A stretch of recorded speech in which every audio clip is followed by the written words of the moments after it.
I'm very excited to stand here because I'm talking about a topic that I'm very, very passionate about: inclusion. We can never understate the power of inclusion.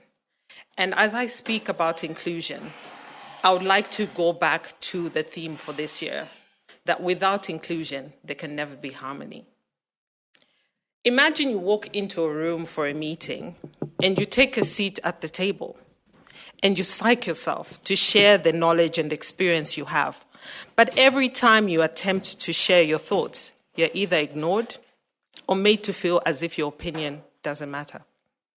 That's what exclusion feels like, and I know most of you have experienced it. Many of us can recall the moments where we felt a sense of exclusion, moments where we felt left out, moments where we didn't feel welcome in places, or where we weren't appreciated. Access isn't inclusion. It's not enough to let people into the room. We must see the people we invite into the room. We must value diversity, the diversity they bring to the table. We're at a juncture in history that is challenging outdated systems that were created to serve an outdated lifestyle. Most people continue to live in exclusion from their basic human rights. Exclusionary behaviors are steeped in our brain and subconscious. Unconscious bias is a top driver for intentional and unintentional exclusion.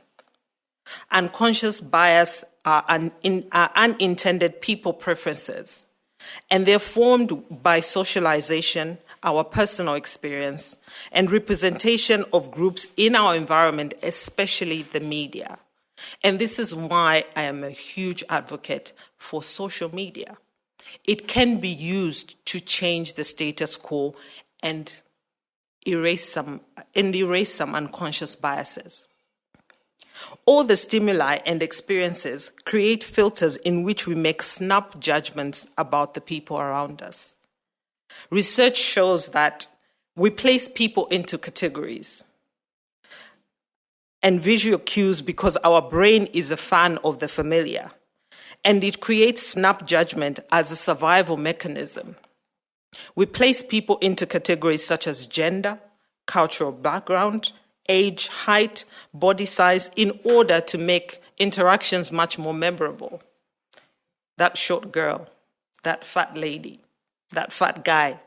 It's easier for us to make a memorable connection when we categorize people in such a manner. The categories form associations that form identities in our minds. Cues that, for instance, place women as caregivers rather than leaders in business, or the bias that leads to people discounting the leadership of women, in spite how exceptionally they perform. Such biases are the leading causes of exclusion of women from leadership. Exclusion occurs in many forms, from disregarding people's lived experiences and trying to edit their version of reality. No, I don't think you should have felt that way. You should have felt this way. To exclusion from jobs because somebody's too old or too young, ageism. Or denying deserving individuals of their right to lead because of their gender. She's a woman. She won't manage to do it. Inclusion isn't about fitting in.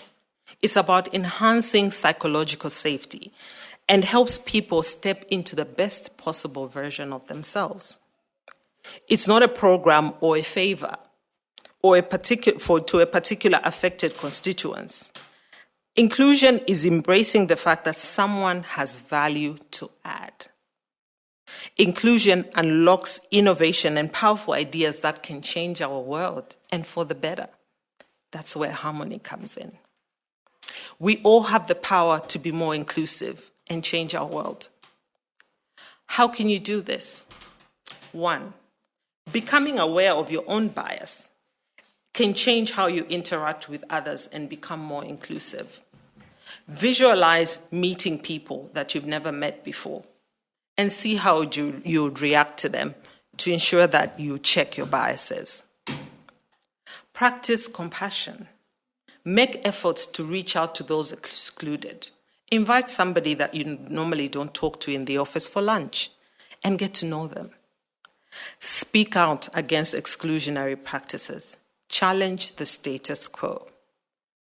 We're all one. We all have value. But challenge when you see somebody's value is being taken away. Listen to understand and not to respond. And where you're not clear, ask questions. Ask for accountability partners in various environments who can give you honest feedback about your blind spots, but don't get defensive. Get involved, whether it's advocating for laws that will address exclusion or raising awareness through your social media platforms of exclusionary practices in your community. Say something. They say silence is complicit. Everyone you meet is worthy of belonging, safety, and unfolding into the best possible version of themselves. Make it a point not to take away their right to be. Aim to create belonging by having the courage to disrupt flawed, preconceived notions that are contrary to our becoming a more inclusive, harmonious society. Thank you.